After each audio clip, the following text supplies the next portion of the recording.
Davis on the left side of your screen, 21 years old as you look at the tail of the tape, presented by Corona, who brings you the best of boxing.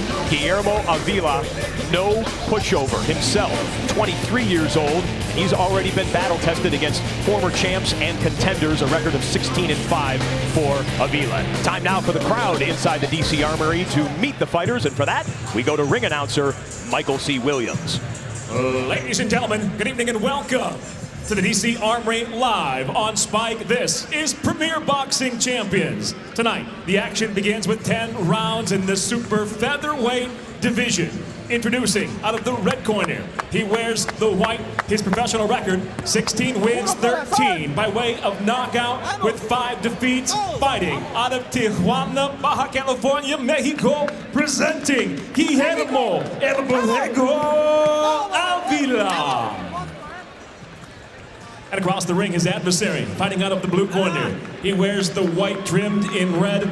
Impressive as a professional. He stands undefeated at 14-0, 13 victories by way of knockout from Baltimore, Maryland. Introducing Gervonta Davis. In charge of the action, your referee, Michelle Myers. All right, gentlemen, you already received your instructions from the locker room. I expect you to obey my commands at all times and protect yourselves at all times. Let's have a good fight. Touch them up. All of our fights tonight in Washington, D.C. using the unified rules. No standing 8 count, no 3 knockdown rule. Only the referee can stop the fight. You cannot be saved by the bell in any round. In the event of an accidental foul, we will go to the scorecards after 4 rounds complete. One of the great notions in boxing is the romance of seeing a future champion at a tender young age. The 21-year-old on the right side of the screen gets his toughest test right now. PBC on Spike starts now. Those of you who regularly watch PBC on Spike remember our December show about a week before Christmas. Gervonta Davis went 9 rounds but extended his knockout streak. Guys, these are super featherweights, and yet he shows power to knock out his last 5 opponents. And undoubtedly, at some point, we'll look for it here tonight. He's extremely heavy-handed, but what I remember from that fight is Luis Sanchez, his opponent, showed him some looks he hadn't seen before, boxed cleanly, and it took a while for Gervonta Davis to get his timing and use his power. But at the end of the day, he had that equalizer, and that's that knockout punch, and that's why the boxing world is so excited about this young man, as well as Floyd Mayweather. The crowd reacted well to Gervonta Davis's announcement. He's from Baltimore, about a 40-minute drive from where we sit, or 40-mile drive, I should say. You never count on Beltway traffic like that. Fans want to let you know to download the free Spike app with full episodes of your favorite shows anywhere, anytime for free. Now available at the App Store and on Google Play. Guillermo Avila out of Tijuana and fights with that kind of style. Likes to get in the pocket, throw a lot of body punches, and wear guys out. The problem is, I think when it comes to power, he's outmatched in this fight. He might have to change to more of a boxing style. Let's see if he does it. Well, you know what? I love the way he approached this fight. And to be honest, he said he can win this fight 2 different ways. He can come out and hit him with a big punch, knock him out, or win by a dominating performance, because he just feels that Davis hasn't faced those caliber opponents. Davis dives in with a couple of lefts, then finally fires a right. Wild swing there. Avila counters. But this isn't the kind of fight Avila wants, a toe-to-toe power punch kind of brawl. I don't think he can win that way against Davis, because Davis can hit. Well, he better have some good whiskers if he's going to stay in this fight. But again, when I look at Davis, his potential is off the chart. But again, I don't see the fundamental basis. Where's the jab? Where's the quick jab to get everything working off of? Everything is a knockout potential punch.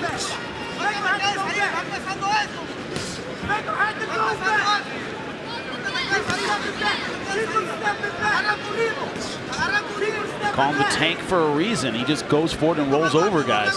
One of his nicknames. The Tank. Said it was actually a coach in his youth who just said his head was as big as a tank. And the rest of his fighting style kind of developed into the overall nickname of Tank. Tank Head was the original nickname. And he goes to the head here in the final seconds of round number 1. Follows up with a combination and a confident look at the end of the first. A sold-out crowd here at the DC Armory. Short drive away from the U.S. Capitol, the White House, the National Mall, all the monuments. And a man who wants to build his reputation worldwide with his mentor and his idol sitting ringside. Floyd Mayweather just sitting over to our right. We expect to hear from Floyd during this 2-hour edition of PBC on Spike. You don't want to miss what Floyd might just tell us coming up in a while.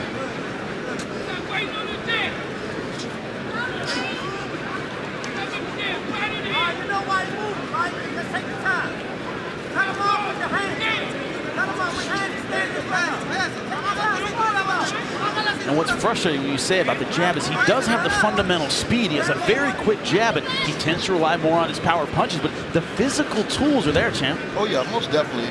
And I'm not doubting that. I just would like to see the jab get a little more busier and to set up those power shots rather than just loading up with them and letting them go without that jab first. A lot of guys, we see it, they get a reputation as a power puncher. They're known as a knockout guy, and they kind of fall into that, always looking for the knockout, always wanting to please the crowd. And that was a good shot. Yep, and the squint. And Davis was bothered by that. And you can tell he's not used to getting hit. Oh. Make no mistake, guys. He may be the underdog, but Avila came to fight tonight. Undoubtedly. I mean, like I said, I love the way he approached, and he approached this fight with the confidence of saying, hey, I got a shot here, because this guy still has to prove to me that he's the goods. Two kinds of fights, easy fights and great opportunity. One man's easy fight, the other guy's great opportunity. Exactly. He's making the most of it.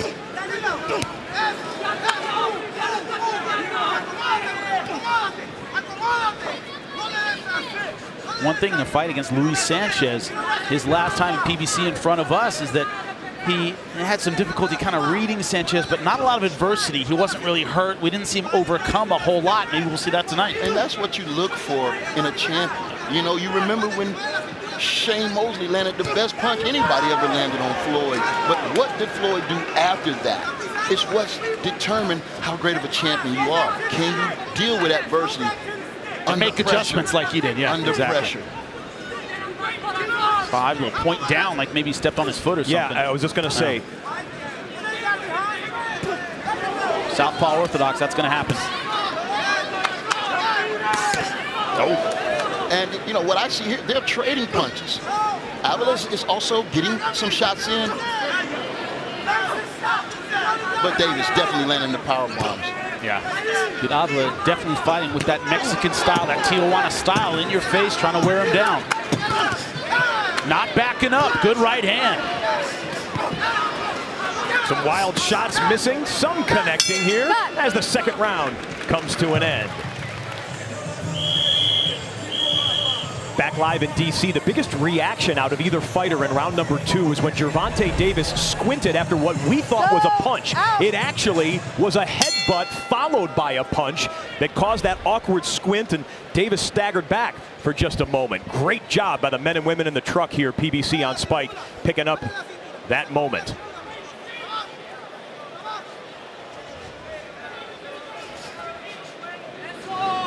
Whatever damage it caused or consternation it gave Davis seemed to be shaken off within the next 2 minutes of the round. Doesn't seem to be any swelling, I don't think. While we were in the commercial break, we weren't talking about the headbutt, champ. We were talking about the right hands of Avila. You know, Davis, for the first time, looks vulnerable to those shots. Well, you know, the fact that they're even trading punches, and Avila is also, Davis is there for the counter. Look for some of those shots to land tonight. Avila, known as El Borrego, the sheep in Spanish. Kind of a curious name, you would say, for a boxer. Not the most ferocious animal in the animal kingdom. Well, he said it was a relative that noticed he had curly hair as a kid. Said curly like a sheep, and it just stuck. Although with a nickname like the sheep when you're growing up, you better be tough in the playground. Both fighters with wild punches that have left them off balance when they've missed. Well, the thing is that both guys are in love with their power punches right now. The reason we're seeing so many off-balance shots is they're throwing power shots over the top against the guy in the opposite stance. Neither guy really using the lead hand well.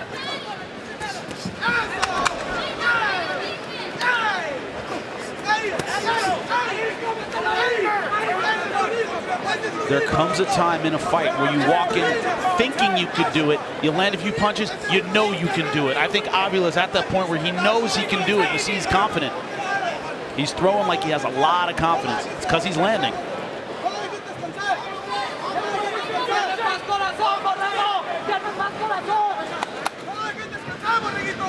When they land 1-for-1, the power edge is to Davis. I think he has him cut under the eye. Just cut Avila, and Davis thinks he might have something here in round number 3. A big cut exploded on the face of Avila. There was an uppercut that snuck in quickly, and look at the blood that came out of Avila's face immediately after that follow-up punch by Davis. Oh, they're having it checked already. The doctor comes to the corner of the ring. He may have just broken his nose. No, I don't think it landed on the nose. It looked like a high cheek area, but he's below the left cheek, but he's bleeding. It's open, and we've seen that punch before. The same punch. That's a bad one. An enormous gash under the left eye of Avila. You look at the replay that showed how it happened. What does Davis do in the final 10 seconds of round number 3? We've seen that same punch. He ended it his last fight with. That uppercut, vicious. That cut is going to be trouble for the rest of the fight, however long it lasts. Gervonta Davis extending himself and doing big damage in round 3. Get back. Well, the bell rings, and Michelle Myers, our referee, wanted to get some. There was some ice and other. You know what? She's going to stop the fight for a moment. Yeah, there's ice in the corner. There's ice in the corner, and Michelle Myers, our referee, says, get that stuff out of here. But the corner was very busy for Avila, trying to close that cut and work with it. It is huge underneath the eye. So Antonio, Jimmy, in your experience in combat sports and fighting, obviously boxing in particular, what will the doctor be looking for with a major cut like that? And what will the fighter have to deal with? It is under the eye. The good news is the placement. It's not on the lid. It's not a spot the doctor's going to be that concerned, but as it gets bigger, it's more of a size and depth kind of cut than a placement kind of cut. That's the good news. Well, I mean, what I saw and was impressed with, that Avila fought back even though he was injured and he was hurt. That shows the heart of a champion. But, you know, Davis hit him with a great uppercut.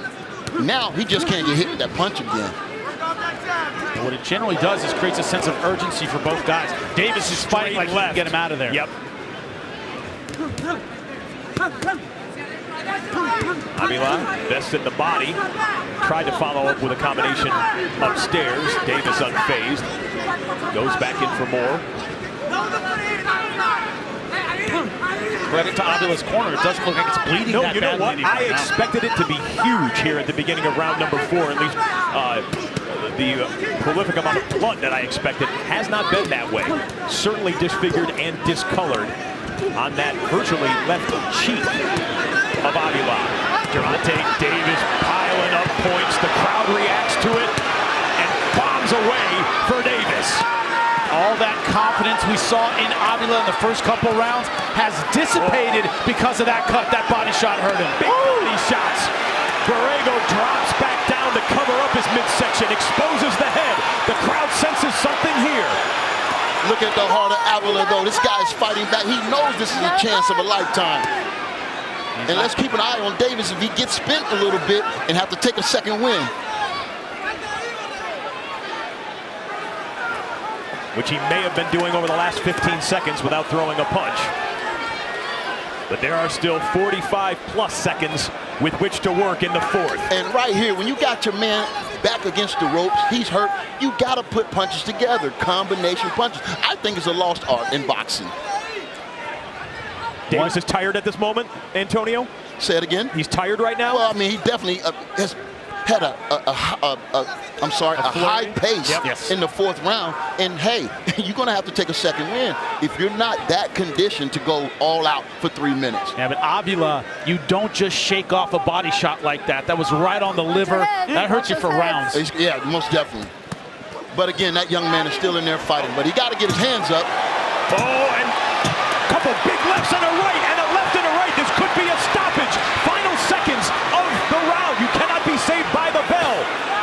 Avila stays up through the bell.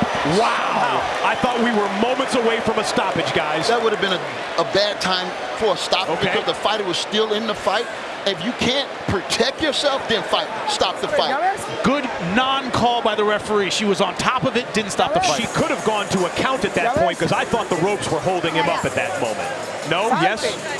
I think his legs were still under him. It's a good non-call by the referee. Early in the round, some action here. Look at the wind-up. The subtlety is gone in this fight. It's about Davis believing he can get Avila out of there.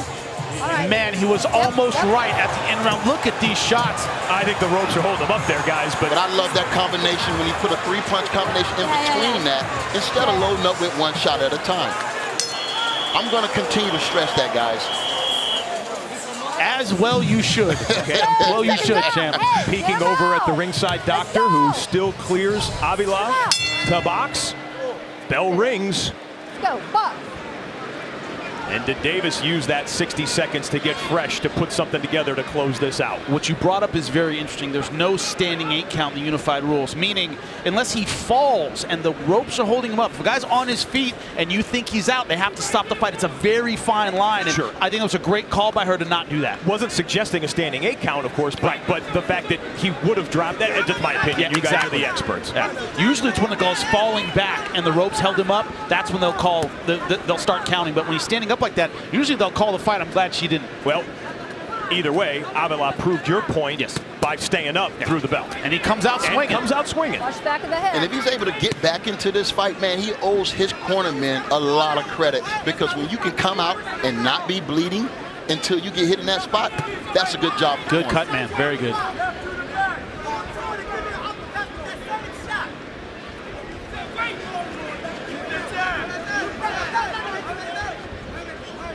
Davis just known for his power. There are legends about him sparring with partners, getting ready for a fight, using 4 different sparring partners, getting ready for one of his young professional fights. Reportedly broke all 4 of their noses in training sessions. I believe it, because they all got hit with that uppercut. Yep. I can guarantee you. Doesn't take a lot to break a nose. But one thing you have to keep in mind, boxing is very cultural. It's culturally defined. Whenever you take on a guy who went through the Tijuana circuit, northern Mexico, you tell him, I don't care if his head comes off in between rounds. He's going to come out swinging. Yeah. Don't think you have this guy done yet. Very, very tough boxers out of there. Tijuana, Mexico. Yeah. Don't know if you mentioned the name. Eric Morales. One of the best of all time. Now it's important that Avila uses his legs to stay out of trouble this round, and get yourself a break and get back to your corner so they can help you recuperate and get you ready for the mid part of this fight. Box from the waist down. Use your feet, use your legs. Because right now, using his arms, he cannot compete in punching power with Davis.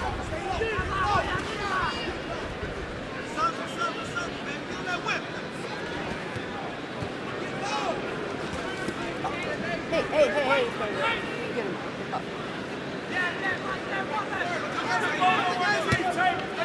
Might be seeing a little fatigue in Davis this round, because not showing the activity he did in round 4. Well, he burned a lot of gas. Yes, he did. He had a high work rate, but hey, he's taking a round off right now. He's not losing this round, I don't think. But look for him to finish strong.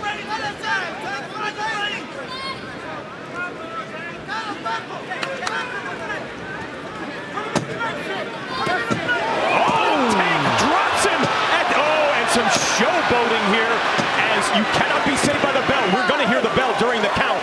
You cannot be saved by the bell. Can Avila get up? 7, 8. Heavy club. All right? He says he's good to go. As soon as she brings it back to the middle, there is the bell. Whoa. Heavy hands. Gervonta Davis, and the first knockdown of the fight. Back live in Washington, D.C., upper right-hand corner of your screen, the punch that caused the knockdown at the end of the round. I think Avila thought the same thing we were thinking. He's taking a round off, he's recuperating a bit, and then bang, a few seconds left in the round, he turns it on. Avila just wasn't ready. But that punch came different than any other punch he was loading up with, and he was trying to make a power punch. It just came off and ripped. 1-2. It was speed rather than power. Well, we knew Avila needed to show something at the beginning of the round to stay in it, and now Davis thinks he's got him done, and Michelle Myers has seen enough. It is over. Gervonta Davis bounces up and down on the ropes and scores his 6th straight knockout. When he gets going, they shouldn't call him the tank. He should be the sports car, because once he goes, his speed is impressive, champ. Yeah, and we saw a little bit of his speed. And that's what he needs to work for him. The power is there. It's natural. Let those hands go in combination fashion. Well, he can sting you as quick as a tank can shoot its armaments. And at the DC Armory, fight number 1 on PBC on Spike is a knockout. First fight of the night, delivered as promised. That young prospect will be heard from at the championship level. Gervonta Davis goes through Avila in round 6, forcing the stoppage, and has scored a knockout in over 95% of his fights. Let's get the official announcement with Michael C. Williams. Ladies and gentlemen, You did a great inside job. the ring, referee Michelle Myers waves off the contest. The official time, 29 seconds into round number 6. The winner by TKO, still undefeated, Gervonta "The One" Davis. Jimmy Smith walks over, and let's hear this interview in front of what's virtually a hometown crowd for Davis. Jimmy? I'm here with Gervonta Davis. Gervonta, this was at the DC Armory. That's appropriate, because you had firepower tonight. How did it feel? It felt great, just to be back home fighting in my my hometown. I made my first debut. I just want to give a thanks to the whole DC, the whole boxing sport. People that's tuning in to Spike. Everybody that backed me for this fight. I just want to thank everybody. It just feels great to be back home. Avila came to fight. He was right in front of you the entire time, didn't back down. A lot of respect for him. What's next for you as an opponent? We just got to get back to the drawing board, with my team, Floyd Mayweather, Al Hammond, get back to the drawing board and start all over. Congratulations, man. Can't wait to see you again. Great job, brother. He has not lost as a pro. 15 wins, 14 knockouts. He's only 21 years old. That's